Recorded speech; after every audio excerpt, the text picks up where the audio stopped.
Bears here with Mark Eaton and Craig Adams, and also Dan Potash, who's standing by with this week's Penguins Insider feature. Recently, very special day at Mellon Arena. Dan, tell us about it a little bit more. The Penguins Insider feature.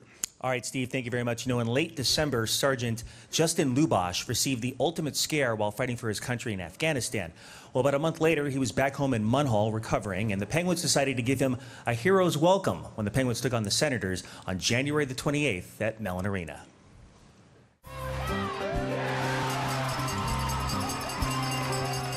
It was the spring of 2005, and Sarah Catholic senior Justin Lubosh was leading his team through the PIHL playoffs. 5 years later, Lubosh found himself standing in the Penguins locker room, but not for the reasons you may think. Upon finishing his high school career, Justin had a decision to make: pursue a career in hockey or answer to what was in his heart. Yeah, I thought I was able to play with the juniors in the NHL, but boxing took over, and you know, in my heart, I was a fighter, and I knew that that's what I wanted to do. So I took up boxing, and when I joined the Army, that was one of my goals, was to make the Army boxing team, and it came true. After making the team, Justin volunteered for deployment in Iraq and Afghanistan. As a reminder of home, he took with him a Sidney Crosby jersey and a Stanley Cup banner, both gifts from his family, which he hung with pride on his tent walls. But those walls would soon be shaken by enemy gunfire. Justin and his unit scrambled for cover. There was a hill we had to go up to get to a bunker, and when I got up to a bunker, I was about 10 feet from it, and the first one that hit me impacted about 2.5 meters from me, which is about 7-8 feet. And the first one hit me, impacted all my upper body, hit me in my arm, my face, my right arm. So from there, I was knocked unconscious about 15 seconds. I got back up, and I looked in front of me, and I knew there was a bunker there, so I started running to a bunker again. And the second one, as soon as I got right in front of the bunker, the second one hit all my lower body. And at the time, when it hit, I just fell to the ground. I couldn't get up because of everything went numb at the time. It hit one of my nerves in my leg and in my arm. So at the time, whenever I tried getting back up, I didn't know I had an arm or not. Luckily, Justin survived the attack, but the cost was high. He lost a section of bone in his arm, there is still shrapnel in his elbow, and his Penguin jersey and banner were destroyed in the attack. While there was little the Penguins could do about his arm, the team was more than happy to replace his jersey and banner. Coach, how you doing? Hey, I know you had your banner over there with you as well. Yes. Oh, wow. All right, we got you. Oh, man, this is nice. And while it may be a little while before he is fully recovered, Justin has immediate plans for his new banner. Actually, in Colorado, before I went out to Afghanistan, we actually had a Penguins game room where all my Penguins memorabilia was. So they'll probably be hanging up in there, probably just like the one in Mellon Arena, hanging from the center of the room. Well, you know, Steve, the Penguins are really good about honoring the military at almost every home game. They usually make sure that they acknowledge them on the scoreboard coming out of commercial break. The fans always give them a standing ovation. So this is just another opportunity for the Penguins and for us to really all say thank you. Absolutely. Guys, what did it mean to have Justin there? Very special day at the morning skate. Yeah, it really means a lot. I mean, what they do for us, it kind of makes what we do look like child's play and just playing a game. I mean, those are you know, the real heroes out there, and I mean, anything that we can do to bring a smile to their faces is more than our pleasure. Greg, what did you think of that day, having Justin there at the rink for the morning skate and in the locker room saying hi to all the guys?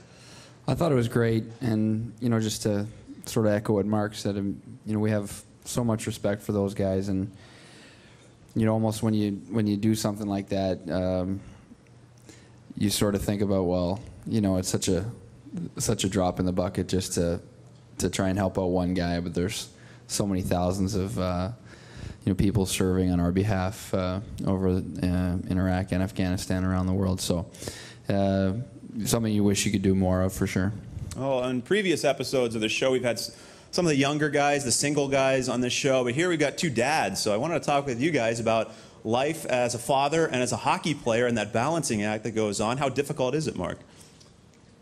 Well, my oldest daughter's 5 now, so I've had a few years to practice, but At first, it's a tough balancing act. I mean, you have to.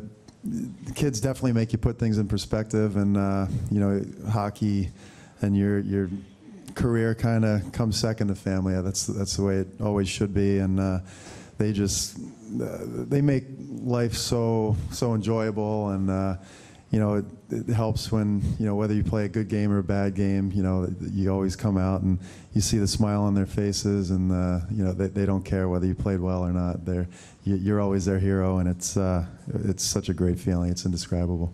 Greg, how tough is he going on like a week-long road trip? And I'm sure there's a lot of cell phone minutes that are used, but how difficult is it for you?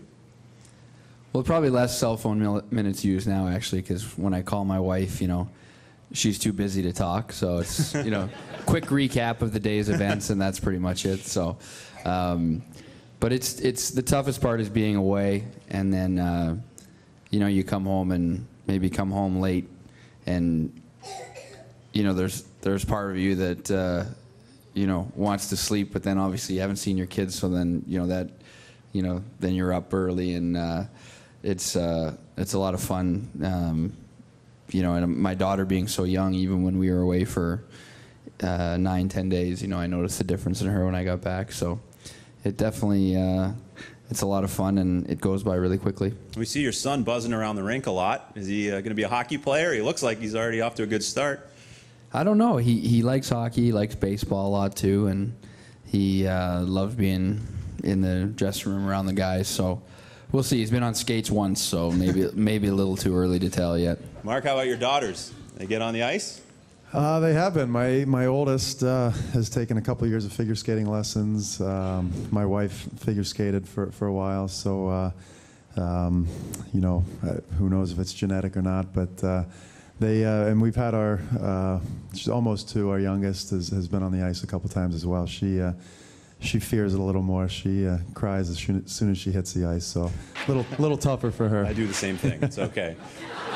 Coming up next, questions from our audience members, so stick around. It's Inside Penguins Hockey, presented by Comcast. We'll be right back.